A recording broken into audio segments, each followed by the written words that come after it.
Welcome back. We're gonna now talk about how to name aromatic compounds that have many things attached to that benzene ring, and specifically, we're going to try to identify the common name that could be given to that aromatic compound based on what's attached to the benzene ring. So let's start with the example here on the upper left. What you should see is that you do have a hydroxyl functional group attached to the benzene ring, and you have a nitro substituent attached to the same benzene ring. Now, between those two, the hydroxyl with the benzene ring together has a common name. Specifically, that's called phenol. And attached to that phenol ring, we have the nitro substituent. Now, between hydroxyl and nitro, you'd give absolute priority to the functional group. So position 1 is exactly where the hydroxyl is positioned. And after that, you want to label the carbons such that the substituent ends up with the lowest possible number after that, right? So position 1 is where the hydroxyl is located. So if we move clockwise, that will make this position 2 and this down here position 3. So nitro is a position 3. So altogether, this is called 3-nitrophenol. And as you can see, we don't even need to specify where the hydroxyl is located because it is understood that being the functional group, it has to be a position 1. So there's no need to write 1-phenol in this example. So 3-nitrophenol tells the whole story. Okay, moving forward.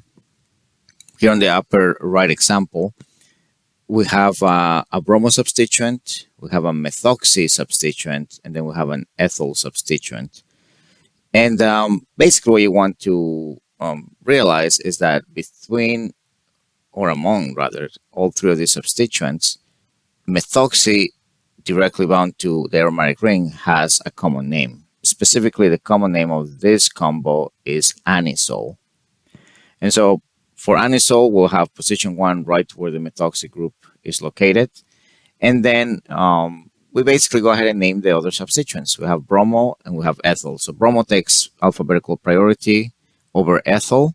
And what that would also mean is that, okay, the anisole position is position 1. Move clockwise, bromo will be a position 2. And then that will basically mean that the ethyl is positioned at carbon 5. So this will be 2 bromo, 5 ethyl, anisole altogether. Moving on to a slightly more complicated example. Here we have another aromatic ring with a chloro substituent attached to it, an iodo substituent attached to it, a methyl substituent also attached to it, and last but not least, we have a carboxylic acid moiety. And among all 4 of them, the carboxylic acid is a functional group. So that will take priority over everything else, meaning that where the carboxylic acid is located, that's position 1. And speaking of, that combination, aromatic plus carboxylic acid unit, makes this benzoic acid. So that's the parent chain of the molecule. After that, we name the substituents alphabetically. So chloro before iodo, iodo before methyl. And we also want to give the substituent with alphabetical priority the lowest number possible. That will mean that we want to label the carbons going counterclockwise on the ring, right? So position 1 is where the carboxylic acid is located. Chloro will then be at position 3.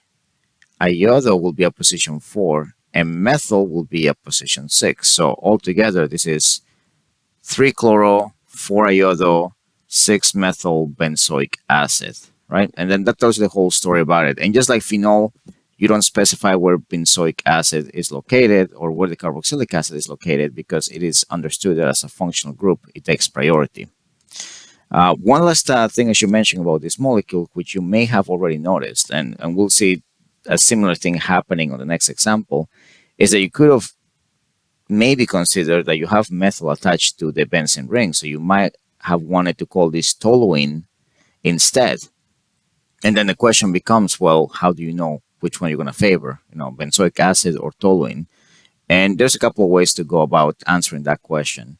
The first one is that if you have to choose between a functional group and a substituent, you favor the functional group.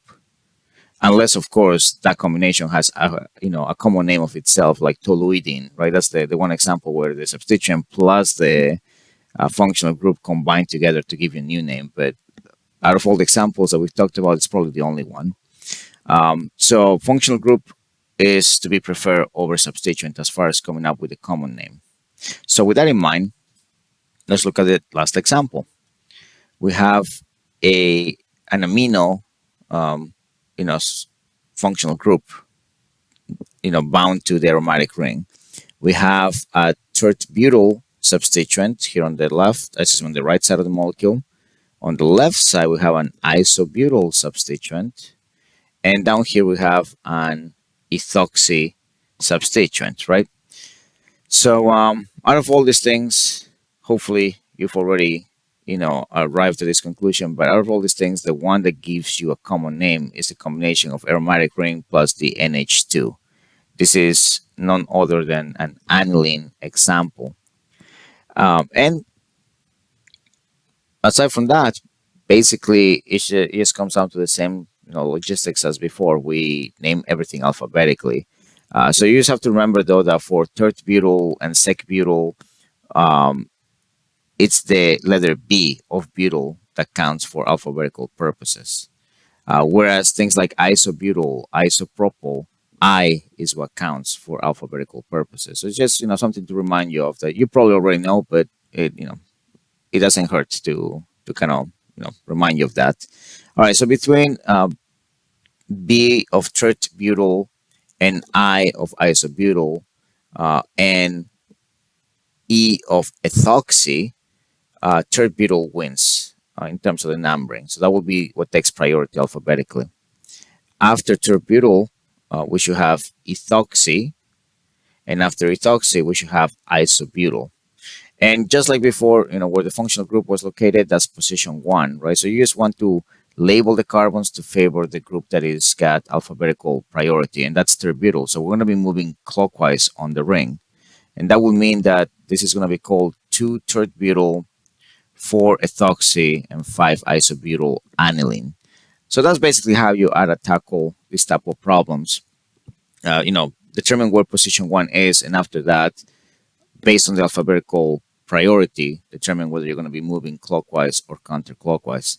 Now, in some instances, you might need to basically just come up with the numbers for both rotations, going clockwise and counterclockwise, and then compare them to each other to know the real story of the molecule. But I think in simple cases, you can basically go with the premise of, favoring the lowest priority.